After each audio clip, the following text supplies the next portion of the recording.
Control करके किसी से अपशब्द ना बोलो ना कभी सुनो। जब तुम किसी से अपशब्द बोलोगे ना तो तुम अपशब्द सुनोगे, और जब तुम किसी से अच्छे शब्द बोलोगे तुम अच्छे ही शब्द सुनोगे। अगर तुम किसी से कहोगे तू कहाँ जा रहा हो, तुम किसी से कहोगे तू कहाँ जा रहा हो, तो वो जगह तू कहाँ जा रहा हो, जब तू जा रहा हो वही हम जा रहे। हाँ, जब आप किसी से कहोगे कि आप कहाँ जा रहे थे तो आप लोग कहेंगे भैया आप कहाँ जा रहे थे, आप बताइए ना आप कहाँ जा रहे थे। है तो खेल सब जीव को ही है मैया। हाँ, तो किसी से अच्छे शब्द बोलोगे तो अच्छे ही शब्द आप सुन भी लोगे, और किसी से अगर गलत बोलोगे तो फिर आप गलत शब्द ही सुन लोगे, याद रखना। अब द्रौपदी ने कह दिया गंदे बाप की अंधी औलाद हुई। दुर्योधन ने कहा कि तूने मेरा अपमान किया तो चल ठीक है, और तूने मेरा अपमान कर दिया तो जब तक मैं अपने इस अपमान का बदला तुझसे नहीं ले लूंगा तब तक मैं चैन से नहीं बैठूंगा। तो दुर्योधन हाथ पैर पटकता हुआ वहां से हस्तिनापुर में आया। अब कहीं ना कहीं महाभारत में बुद्धि की कमी और रही है। कैसे? कहा जाता है कि बात जरूरी है तो रिश्ते को छोड़ दो, रिश्ता जरूरी है तो बात को छोड़ दो। रिश्ता जरूरी है तो बात को छोड़ दो, बात जरूरी तो रिश्ते को छोड़ दो।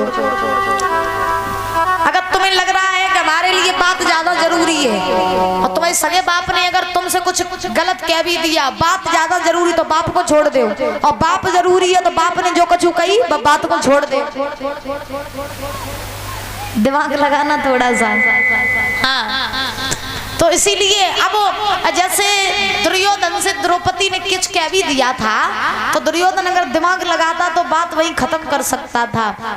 दुर्योधन सोचता कोई बात नहीं, माँ समान भाभी है, बड़ी है, हमसे कुछ कह भी दिया तो कोई बात नहीं। तो महाराज दुर्योधन ऐसा सोच करके बात को छोड़ सकता था, लेकिन दुर्योधन ने ऐसा नहीं किया, बल्कि बदले की भावना प्रकट कर ली, बदला लेने की सोची। हाथ पैर पटकता हुआ हस्तिनापुर में आया। हस्तिनापुर में आकर के महाराज मामा शकुनी के पास में दुर्योधन पहुंचा। शकुनी के पास में पहुंचा तो पहुंचने के बाद में शकुनी ने देखा दुर्योधन को बड़ा उदास लग रहा है, बड़े क्रोध में है। तो मामा शकुनी ने पूछा भांजे क्या बात है, तुम आज इतने परेशान क्यों? हस्तिनापुर में जब हस्तिनापुर से इंद्रप्रस्थ में गए थे तब तुम प्रसन्न थे, लौट के तुम आए हो तो तुम्हारी शकल पे 12 काय को बजे हैं, क्या बात है, कोई चिंता वाली बात है? तो दुर्योधन आज आग बबूला हो करके मामा शकुनी से बोला, मामा क्या मामा कछुआ कल बताइए रे, मेरे दिल की लगी बुझाइए रे मामा।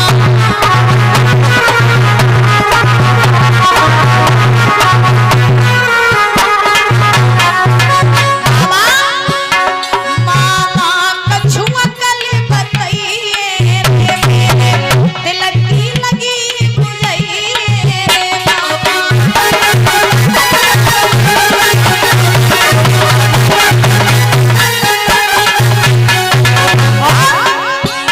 द्रौपदी नगिन करवइए रे, बदलो पंडन से दिलवइए रे मामा।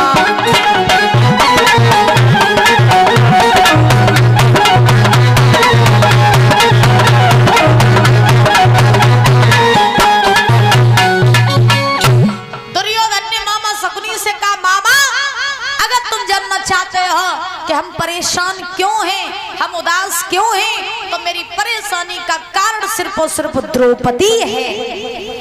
शकुनी ने कहा द्रौपदी है? बोले हाँ। कैसे? तो आज दुर्योधन बोला ऐसे है कि जब हम इंद्रप्रस्थ में गए थे, लौट के जब हम वापस आ रहे थे तो धर्मराज के महल देखते हुए हम आ रहे थे, तो धर्मराज के महलों में हम थल समझ के जल में गिर गए। तो द्रौपदी ने हमसे कहा कि अंधे बाप की अंधी औलाद हुई, मेरा अपमान कर देती मैं सहन कर लेता, लेकिन मेरे बाप का अपमान ये मुझसे सहन नहीं होगा। तो हम ये चाहते हैं कि तुम द्रौपदी से मेरे अपमान का बदला दिलवा दो। हम चाहते हैं कि द्रौपदी को नग्न करके करके अपने अपमान का हम बदला लें, तो हमें कोई उपाय बताओ। मामा शकुनी कहने लगे इतनी छोटी बात में तुम परेशान हो, हैं? चिंता ना करो, मेरे पास में एक उपाय है। क्या उपाय है? शकुनी कहने लगा उपाय ये है कि तुम किसी तरीके से पांचों पांडवों को द्रौपदी सहित हस्तिनापुर में बुलवा लो, उन्हें जुआ का खेल खिलवा दो और जुआ का खेल खिलवा करके उनसे उनकी धन संपत्ति सब कुछ छीन लेना, अंत में द्रौपदी को छीन लेना, नगिन करके अपने अपमान का बदला ले लेना, सबसे बढ़िया बात। दुर्योधन बोला हाँ बात सही है। अच्छा देखो एक बात बताएं तुम्हें भैया, एक कहावत कही जाती है कि दीवार बिगाड़े आरो और घर बिगाड़े सारो। दीवार बिगाड़े आरो, घर बिगाड़े सारो। जौन घर में ससुराल वाले की एंट्री, सारे सराज की एंट्री, समझ लो घर बंटा ढहा रहे, वो घर बिल्कुल विनाश है। जौन से घर में सारे सराज की एंट्री हो जाती है। और आज के जमाने में तो 100% में 90% घर में सारे ही सराज राज करते हैं। हाँ, और खास आदत होती है माताओं की। खैर मैया हम तुम्हें बुराई नहीं कर रहे, ना जो सोचोगे आज हमारी बुराई चालू हुई, बुराई नहीं कर रहे। देखो हम सत्य बता रहे हैं आपको।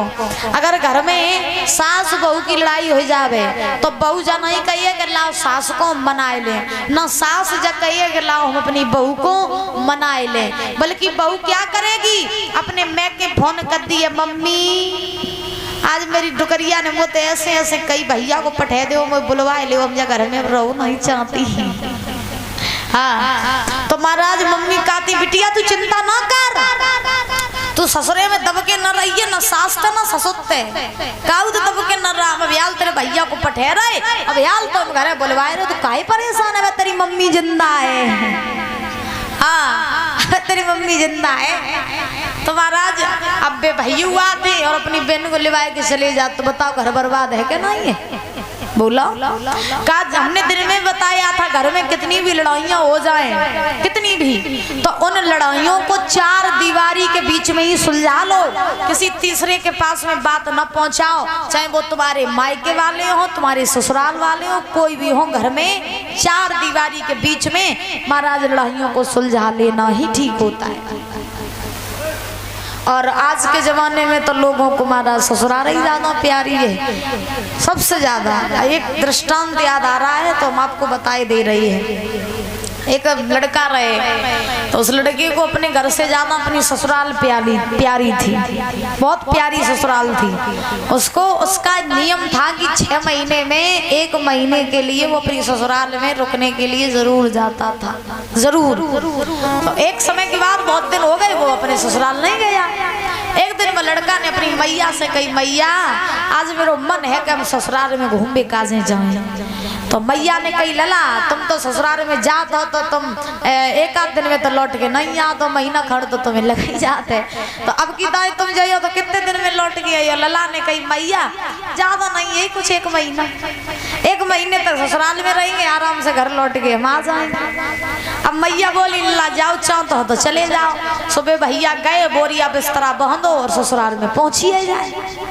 अब ससुराल में जैसे ही पहुंचे जाए तो आपने देखा हो कि घर में जब रिश्तेदार आते हैं तो कोई तो प्यारो नहीं हो जितो प्यारो घर को दमाद हो। दमाद सबसे प्यारे घर के दमाद ही महाराज होते हैं। और बिटिया आ जाए, दमाद आ जाए, फिर देखो सास सारे सराज, फिर तो जीजा परिरात पूरे घर में।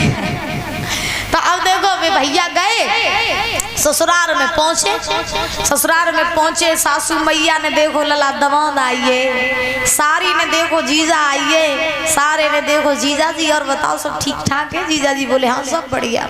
खटिया बटिया डाली गई, जीजा को बैठारो गो। सासू मैया थरिया में दूध सराय के ले आई, थाली जानते हो, थाली में दूध सराय के ले आई। अच्छा बब्बा तुम्हें बात बताओ, ये परीक्षा जी तुम तो ससुराल में जाते ही हो अच्छा जब बताओ जब तुमने नौ ब्याह करो हतो और जब तुम नए ससुराल में गए हते तब तुम्हारी सास ने तुम्हें कोल्ड ड्रिंक पिवाई थी कि दूध पिवाई थी? शादी नहीं भाई ए झूठ क्यों बोल रही हो आप? हो गई, देखो देखो बोल रही है शादी हो गई है। सुनिए हम आपको बता रहे हैं, पहले के जमाने में और अब के जमाने में बहुत फर्क हो गया है। कैसे? सुन लो, परीक्षा दी आप, मेरी बात सुनो। आप बताओ कि शादी हो गई कि नहीं हो गई? फिर ये लोग झूठ क्यों बोल रहे हैं? हमें लगा छुड़वाओ चांद। चलिए तब देखिए, आपके जमाने में जब आपकी शादी हुई होगी, पहले के दामाद जब घर में आते थे मैया, तो पहले की सासें अपने दामादों को महाराज दूध सराय के थालियन में तब और दूध में घी डाल के तब दामाद को पिवाओ जात, तो तब आदर होते थे कि नहीं? ईमानदारी तो बताओ, होते थे। हमने अपने दादाओं के मुख से सुना, मेरे दादा कहते थे, आज भी हमारे दादा हैं, वो आज भी हमसे कहते हैं बेटा आज के जमाने में पहले के जमाने में जमीन आसमान का फर्क है। पहले जब हम ससुराल में जाते थे तब मेरी सास थाली भर के दूध मुझे पिलाती थी घी डाल के, और आज के जमाने में तो दूध की रीत रही नहीं। तो 100 ग्राम काट लो दूध, चाय बनी दामाद आए तो चाय पिवाए दी तो ठीक ना, दुकान पे 100 रुपया को ठंडा और पिवाए दो, ले खातिरदारी तो वही पूरी। ये जमाना आ गया है। तब भैया दामाद वे जो रहे सो वे गए। सासू मैया ने थरिया में दूध सराय के पिवाओ। साली साहिबा पूछने लगी जीजा जी सब ठीक ठाक है? जीजा जी बोले हाँ सब बढ़िया। खूब आदर सम्मान हुआ। ससुराल वाले जनाए जानते कि जीजा 1 महीना को आई रुकवे को। हाँ, मेहमान कितना भी चाहिए हो, याद रखना 2-4 ही दिन रुके तो ही ठीक है, और ज्यादा रुके तो इज्जत कम हो जाइए। 2-4 ही दिन कहू के घरे रुको, हाँ, और 2-4 दिन ज्यादा होते या 2 दिन, ज्यादा ज्यादा ना रुको। ज्यादा रुकियो तो इज्जत अपने आप खत्म हो जाएगी। अब सुनो, अब ससुराल वाले जनाए जानते कि जीजा 1 महीना को रहवे को आए। एक दिन सेवा खूब भई, दूसरा दिन हुआ, दूसरे दिन भी सेवा खूब भई, तीसरे दिन सेवा भई। सास सोचने लगी चलो लला आज नहीं कल चले जाए, आज नहीं कल चले जाए, आज की कल। महाराज कल को आई नहीं रहो।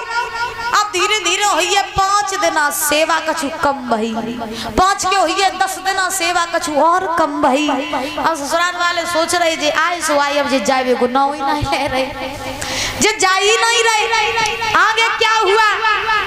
अब तो ससुराल वाले परेशान हो गए, क्योंकि पूरे दिन अब पड़े रहते, कोई आदमी पड़ा रहे पूरे दिन, खाता रहे और पड़ा रहे, कुछ काम का ना धंध का। तो अब ससुराल वाले सोचने लगे जे आई सो आई, लेकिन जे जाए नहीं रहे। अब एक दिन साली साहिबा ने सोची कछु हो जा, जीजा जी परे खाता, लेकिन हम परे खान नहीं दिए जा, भगाए गिरा के अपने गत्ते। तो साली साहिबा ने एक दिन स्कूल सवेरा हुआ, बस्ता उठाया, स्कूल को बैग उठाओ, यूनिफॉर्म पहनी, पीठ पे टांगो बस्ता, जीजा बैठे रहे खटिया पे। तो साली साहिबा जीजा के पास से होकर के निकली स्कूल के लिए। जीजा जी बोले जब बताओ साली साहिबा आज घर में कोई है नहीं, और तुम स्कूल पढ़वे काजे जा रही हो, झाड़ू पोछा बर्तन सब कम डरो झुको करे। सारी बोली तुमका परे खाए हो, जो काम तुम करे हो? जीजा जी बोले हम करें, बोले हाँ। तो जीजा जी बोले ठीक तुम चली जा, हम सब काम कर लिए। सारी जा सोचती कि काम की कही है तो जी भाग जाई। जीजा ने कही हम ठीक है तुम जाओ, हम सब काम कर लिए। सारी चली गई कॉलेज पढ़े काज, लौट के आई, काम सब चकाचक डरो, झाड़ू पोछा बर्तन सब काम चकाचक। साली बोली जीजा ने सब काम कर लो, लेकिन गई तो है ही नहीं। दूसरों दिन साली उठी, स्कूल की यूनिफॉर्म पहनी, बस्ता टांगो, कॉलेज पढ़े को चलो वहीं। जीजा खटिया पे बैठे रहे। साली ने ऑर्डर करे जीजा बहुत परे खाई लो, अब जा रहे पढ़वे काज, घर में कोई है नहीं, भैंसिन को गोबर डरो सुडा दियो। हाँ, अब जो जब बात गई जीजा कर लगे ठीक तुम चिंता ना करो, तुम आराम से पढ़ के आओ, भूख हम कर दिए। जीजा सोचने लगे काम कछु करो पर, लेकिन हम जाइए ना ही लौट के, हम जाइए 1 महीना ही बाद। अब भैंसिन को गोबर डाल दो, झाड़ू पोछा बर्तन सब काम कर दो, सारी लौट के मुझे जीजा गए ही नहीं। जीजा फिर खटिया में बैठे। अब एक दिन सारे की बहू रहे सराज, जिसको कहते सरेज। आपके इधर क्या कहते हैं साले की बहू को? सरेज ही कहते हैं। तो सरेज रहबा ने अपने पति से कही सुना, या तो अब तुम्हारे घर में तो वो जीजा ही रहे या फिर हम ही रही। मतों का एक डायलॉग होता है, या तो अपनी अम्मा ही को करो या हमारी हो करो। अब महाराज सराज ने अपने पति पति से कही देखो या अब तुम्हारे घर में जो जीजा रही है या वही रही या जीजा भगाओ या फिर हम जाए रहे, जीजा को निकालो यहाँ से, ये पड़ा पड़ा खाता रहता है, ये ना किसी काम का ना धंधे का है, पूरे दिन पड़ा रहता है, इसकी सेवा कब तक करेंगे, भगाओ इसे यहाँ से। साले साहब ने कही देखो ऐसे भगाए दी, दीदी नाराज हो जी, जीजा तो रिश्तेदारी टूट जाइए तो जीजा को भगाओ नहीं, कोई उपाय सोचो।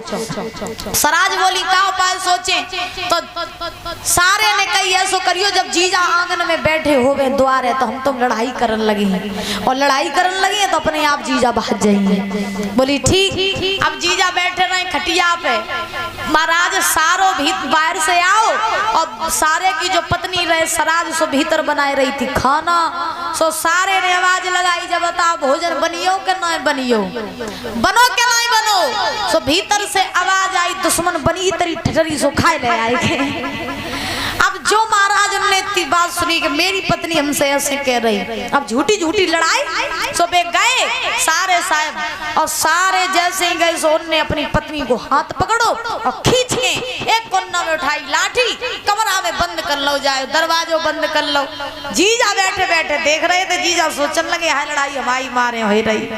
अब साले ने अपनी पत्नी से कही देखो हम तुम्हें मारे नहीं जा लाठी, लेकिन तो तुम चिल्ला रही हो ऐसो लगे कि हमारी तुम्हारी लड़ाई हो रही। सो साले साहब लाठी दीवार में मारन लगे और सराज चिल्लाने लगी मार डारो दुश्मन ने कोई तो बचाए ले हुआ। जीजा सोचने लगे लड़ाई हमारे मारे हो रही, तो जीजा चले चुपके से उठे, घर के पास में सरसों को खेत रहे, सरसों को खेत, सो सरसों के खेत में जाके जीजा छुपिए। जीजा सोचने लगे देखे कब तक लड़ाई इनकी चले, सो जीजा छुपिए जाए सरसों के खेत में। अंदर सारी सराज बहुत देर तक लड़ते रही, सराज ने अपने पति से कही बहुत लड़ाई कर ली, अब तो जीजा चले हुए वही इतनी लड़ाई में। अब बाहर ने घर के देखो जीजा गए कि अबे बैठे हैं, सो जैसे ही दरवाजा खोलो और बे सारे सराज जब दोनों बाहर निकल के आई देखो का जीजा खटिया पे बैठे ही नहीं। सराज बोली हमें लगा जीजा लड़ाई के देख के भाज गए। सो महाराज बस सारे ने अपनी पत्नी से कही सुनो हमने तुम्हें मारी तो तुम्हें लगी नहीं, तो महाराज सराज बोली हाँ तुमने हमें मारी हमें लगी नहीं, तो लो महाराज सरसों के खेत में तो जीजा निकल के आई कि हम गए नहीं, हाँ हम गए नहीं। अब महाराज पति पत्नी दोनों कौन लगे मरिए लड़त लड़त, और जीजा गए तो गए ही नहीं। तो कछु कछु लोगों को महाराज ससुराल प्यारी होते, हमें लगा सगोला गाँव में कापने घर ही प्यारो का ससुराल प्यारी नहीं लगे हैं। बोली भाग्य बिहारी लाल की, बोली गोविंद भगवान की। आइए ताली बजा करके बोलेंगे ऊंचे ऊंचे हाथ करके और उस